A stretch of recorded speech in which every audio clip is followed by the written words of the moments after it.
cuando me preguntan, ¿cuál fue el mayor éxito de tu vida? Yo siempre digo, el mayor éxito de mi vida cuando empezaba a ganar dinero, no tenía mucho, pero tenía para un poco de ahorro, fue tener la lucidez necesaria para decir, mamá, vamos a cumplir tu sueño de ir a Londres.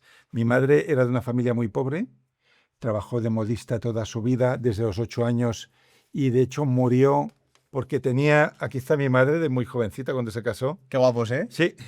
¿Dónde están allí? Aquí están en el puerto de Barcelona. Pues Está. mi madre era de una familia así muy humilde, cosió desde muy pequeña y cuando tenía 60 años tenía la espalda totalmente curvada, la columna vertebral. Entonces tuvo ya muchos problemas de respiración, de caminar. Y antes de que fuera demasiado tarde, cogí todo el dinero que yo tenía en mis ahorros y dije, vámonos a Londres ya. Y hicimos ese último viaje juntos en el que no pudimos ir en metro, a veces había que coger un taxi. Mi madre tenía muchos problemas de movilidad, pero pudo ver el Big Ben, pudo ver el Palacio de Buckingham, pudo ver cosas que solo conocía las películas y poco después ya se deterioró mucho su salud y murió. Y yo me sentí muy feliz por haberle podido dar ese pequeño pago por todo lo que ella nos había dado a nosotros, ¿no? Para mí, mi éxito fue ir de viaje a Londres con mi madre. Entonces, en la vida, las cosas que tienen que ver con el propósito son a veces más pequeñas que esta, ¿no? Pues llamar a alguien que sabes que está sufriendo y tienes una conversación de 10 minutos. O te gusta mucho un libro porque a ti te ha servido y sabes que hay alguien que lo está pasando mal, pues se lo compras y se lo mandas por Amazon o por correo, se lo das o se lo dejas en su escritorio en el trabajo. Pues estos pequeños actos, que de hecho había una autora americana que lo llamaba Random Acts of Kindness, RAC, que son actos aleatorios de bondad, pues te reconecta con la vida, porque en el momento en que tú ves que puedes ser importante para alguien, ya las cosas no se ven tan grises. ¿Qué hubiera pensado tu madre si estuviera aquí ahora mismo, con lo que has Bueno, hecho después? mi madre no llegó a verme como autor de éxito, sí que vio que publicaba libros y se sentía muy orgullosa de mí porque aunque no pudo apenas estudiar, sabía leer y escribir y sumar. Pues sí que me vio publicar algunos libros, ganar un premio de literatura juvenil y está muy contenta por mí. En cambio, mi padre, que era un hombre mucho más culto, nunca le dio importancia, pero sí, yo me sentí muy feliz al final de su vida de que ella pudiera ver que aquel chico fracasado total en la escuela y que le decían, tendrás suerte si puedes ser contratado a un restaurante para sacar la basura, me decían mis profesores, ¿Eso ¿no? te decían? Sí, porque era un tipo muy despistado que me costaba mucho estar en el lugar, ¿no? Y tenía, no sé, muchos complejos, una autoestima muy baja y no conectaba con los demás, era un chico muy solitario y hasta que, por efecto Pigmalión, ¿no? No hubo alguien que confió en mí y me dijo, tú vas a ser bueno en esto. Hasta ese momento no me enfoqué y era como un bala perdida, que sí que parecía que solo iba a servir para hacer algún tipo de trabajo mecánico y manual. ¿Quién fue esa persona que confió en ti? Fue una profesora de alemán y eso es lo curioso. Yo me logré acabar el bachillerato casi, yo te diría que por casualidad lo acabé, porque el latín no lograba aprobarlo ni a tiros y dio la casualidad que en el examen de recuperación, que si no lo hubiera aprobado ya perdía el curso y habría abandonado, salió un texto que yo había leído la noche antes, de los cientos o miles de textos en latín que hay. Y yo tengo mucha memoria fotográfica de lo que leo. Entonces pude reproducir mentalmente todo aquel texto en castellano y luego deduje cuáles eran los casos y todo esto. Gracias a eso acabé la selectividad y todo. Y luego fui a filología anglo-germánica, que el inglés era la asignatura principal y el alemán era el hueso. Había una profesora de alemán que se cargaba el 90% de la clase ya en el primer curso. Wow. Todo el mundo le tenía miedo, era como un militar esa mujer. Y a mí el primer día me sacó como al estrado a hacer conversación conmigo y se dio el caso que yo eso lo había preparado mínimamente y me dijo, me ha gustado cómo respondes en alemán y entendí que iba a servir de sparring para la clase. Entonces ella me empoderó, como me hizo pensar que yo podía ser bueno en eso y a partir de ahí, por efecto Pigmalión, yo cada día me preparaba a saco porque pensaba, es que esta señora me va a volver a sacar, no quiero hacer el ridículo delante de los demás. Y ahí pasé de suspender todo, que había sido la historia de mi vida, de suspender la mayor parte de las cosas, a sacar matrículas de honor solo porque había una profesora que creía que yo era bueno en su asignatura. O sea, me lo creí. ¿Has dicho efecto Pigmalión? ¿Qué El significa? efecto Pigmalión eso se ha probado, y además de manera sociológica, tanto en el entorno laboral como en escuelas. El efecto Pigmalión, que viene de una obra de teatro de Bernard Shaw, que se llama Pigmalión y que en película se hizo My Fair Lady, que está basada exactamente en esa obra de teatro, es que la otra persona responde a las expectativas que tú tienes de ella. O sea, si tú eres mi hijo y yo solo veo tus defectos y te señalo y digo, uff, eres un vago, no sirves para nada, solo te gusta el videojuego o estás todo el día delante del ordenador, no sé qué, nunca conseguirás nada. Llega un momento en que tanto repetir esos mensajes tú te lo crees y lo que tú haces responde a lo que yo espero de ti, pero puede ser al revés también, ¿no? Que yo le digo a él, veo en ti una capacidad increíble de escucha. Cuando yo te explico algo, te veo totalmente presente, me siento bien, vas a ser un terapeuta increíble. Pues él se lo acaba creyendo y quizás va a ser un gran coach, un gran psicólogo, un gran consultor. Entonces, tiene que ver con las expectativas.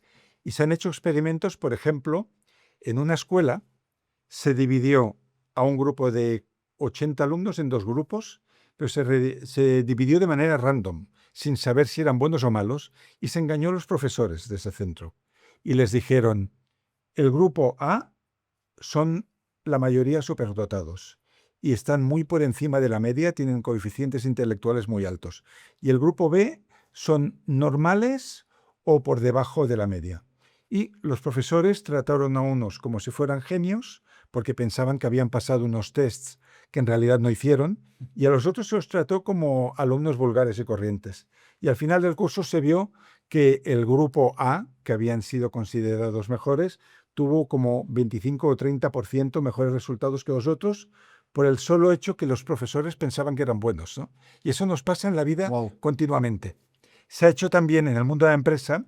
Mi amigo Alex Rovira, con quien escribí el Homo Solver, Vaya crack. siempre cita que hubo una empresa en la cual el bedel, o sea, el recepcionista, el conserje, se le dijo que habían estudiado su psicología y sus capacidades técnicas, etcétera, y que habían visto que era alguien que estaba destinado a tener grandes dotes directivas. Era mentira todo. Era como una especie de cuento para ver qué pasaba. Y este hombre se creyó la historia y llegó a ocupar un cargo altísimo en la empresa cuando nadie le había medido a él ni el coeficiente ni nada. Por lo tanto, al final lo que vemos es lo que dice Alex, ¿no? Que lo que crees es lo que creas. Si un chaval o una persona ve que hay una confianza en sus capacidades, vas a intentar devolver el doble. En cambio, si tú te transmiten que no sirves para nada, o si, por ejemplo, tu pareja te dice, tú eres infiel, veo que estás mirando a todo el mundo, al final Te conviertes en infiel. acabas haciendo eso Correcto. porque es lo que el mundo espera de ti.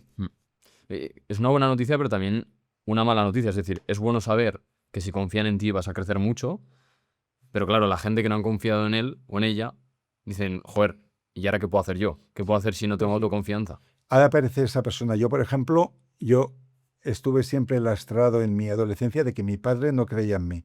Incluso no creía en mí como escritor ni como... No sé, tenía una visión negativa. Pero como que no creía en ti, ¿te refieres a que te lo decía verbalmente o que sentías No, tú que no había por apoyo? ejemplo, mi padre era un hombre hecho a sí mismo, no pudo ir a la universidad, pero aprendió 3 idiomas con casetes de la época, ¿no? Wow. Esos cursos que habían CCC, CEAC. Entonces él con casetes aprendió inglés, francés, italiano. No fue a la universidad, pero era cultísimo. Tenía 20.000 libros en casa. Madre Yo cuando empecé a escribir, bueno, él leyó mi primera novela, que era una novela infantil, no dijo nada. Y cuando publiqué mi primera novela juvenil, que se llamaba Un haiku para Alicia, que ganó un premio, él leyó 10 páginas, cerró el libro y me dijo, Francesc, te comunico que no te voy a leer nunca más porque no entiendo lo que escribes. Eso para mí fue un palo gordo. ¿Y ¿Por qué es que decía eso? No le gustaba que yo fuera a su campo, quizás. No sé si era una competencia padre-hijo, como a veces hay también entre madres e hijas y en otras cosas, ¿no? Pero no le gustaba que yo ocupara ese papel porque quizás era algo que él había querido hacer toda su vida, ¿no? O sea, habría que consultar a Freud para saber por qué sucedía, pero habíamos tenido muy mala relación y de hecho el mayor contacto que tuve con mi padre fue a través de alguna paliza que me dio porque yo era un chaval tremendo. con 14, 15 años, tenía que ir a nocturno, que entonces aún existía nocturno para ir al instituto, porque yo me pasaba toda la noche fuera de botellón en conciertos de punk y volvía a casa a las 8 de la mañana. Mis padres estaban desesperados conmigo. Entonces, claro, supongo que también me labré una mala fama, ¿no?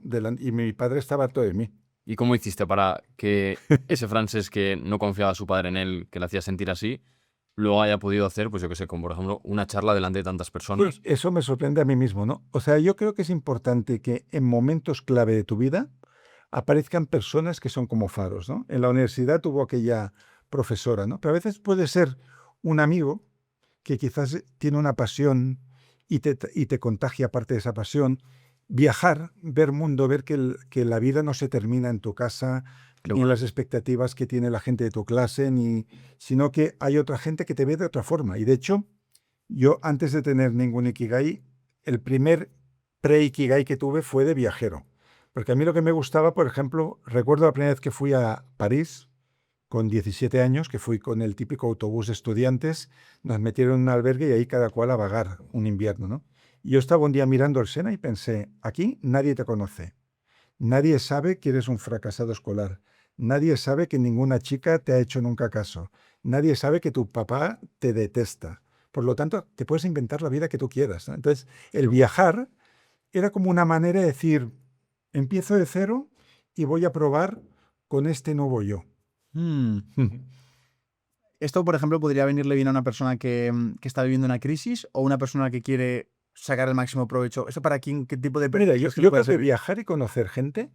Yo, por ejemplo, en las épocas de depresión, que tuve depresión sobre todo en la adolescencia, recuerdo estar siempre en mi habitación. En esa época no teníamos las pantallas, porque ya tengo una edad, pero estaba todo el día escuchando discos, igual leyendo, mirando el techo, dibujando. Entonces, estaba ahí encerrado, y cuando tú estás encerrado en ti mismo, estás aislado, todo se magnifica, ¿no? Y un pequeño problema pues se hace mucho más grande. En el momento que empecé a salir, yo, por ejemplo, era voluntario de varias ONGs. Había una que se llamaba Servicio Civil Internacional alemana, que me enviaron a muchos sitios a hacer ¿Esto ya cuando eras misiones. adolescente? Sí, a partir de los 18, 19 ya. Ah, pero entonces ya tenías vocación de ayudar, ¿no? Porque Sí, si no, bueno, tenía viajar. La ayuda era el precio a pagar porque lo que yo quería era viajar. Entonces, por ejemplo, me acuerdo ir a una casa en Suiza del Partido Comunista Suizo que era para alojar a mujeres maltratadas, ¿no? Que huían de la violencia doméstica, y yo hice allí de albañil, pintando paredes, arreglando habitaciones, todo.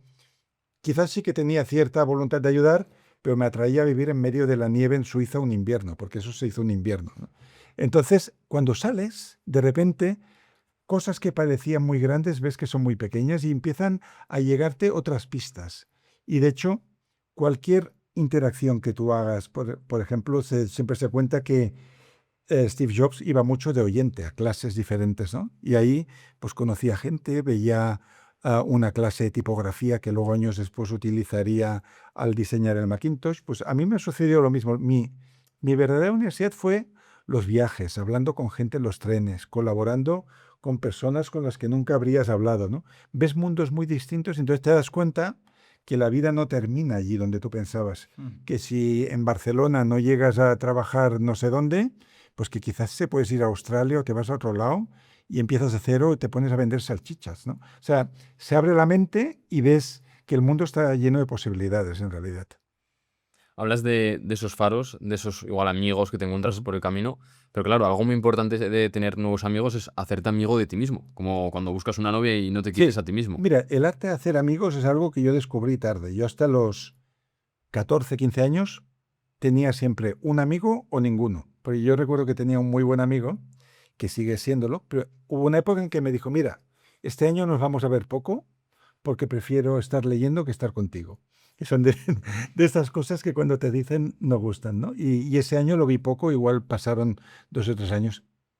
Hay un problema, la gente solitaria piensan que les tienen que llamar, ¿no? Como estos actores que van a un casting y le dicen, ya te llamaremos, y que tienen que venir a buscarles para que pasen cosas interesantes. En realidad es al revés. Para mí, por ejemplo, la universidad fue una gran decepción a nivel social. Cuando yo llegué a la facultad de anglo-germánicas, mi visión de lo que era una universidad era un lugar con gente súper creativa, donde se montan bandas de rock, la gente lee un montón. Yo lo que vi era gente que leía lo que entraba en el examen, pensamiento maquinal de casa a la uni, de la uni a casa, y no había ese ambiente creativo que yo había soñado. Entonces ahí hice clic, ¿no? Y dije, bueno, si ese mundo que existe, que tú te gustaría vivir, no existe, vas a tener que crearlo. Entonces empecé a ser yo el organizador. Es decir, pues me juntaba con 3 o 4 que sabía que escribían y decía, oye, ¿por qué no nos encontramos en mi casa y hacemos una lectura de cuentos de Allan Poe y yo voy a acompañar al piano? Entonces, cuando tú asumes el papel activo en la amistad y coges a varios solitarios y montas pues un club de lectura o un cineclub, o os vais juntos a hacer cualquier cosa, entonces te conviertes en el líder del grupo de amigos y ya no estás esperando que vengan a llamarte, eres tú quien monta la película. Entonces para mí lo que hizo clic fue darme cuenta que aquello que no existe, tenemos la responsabilidad de crearlo. Qué bueno.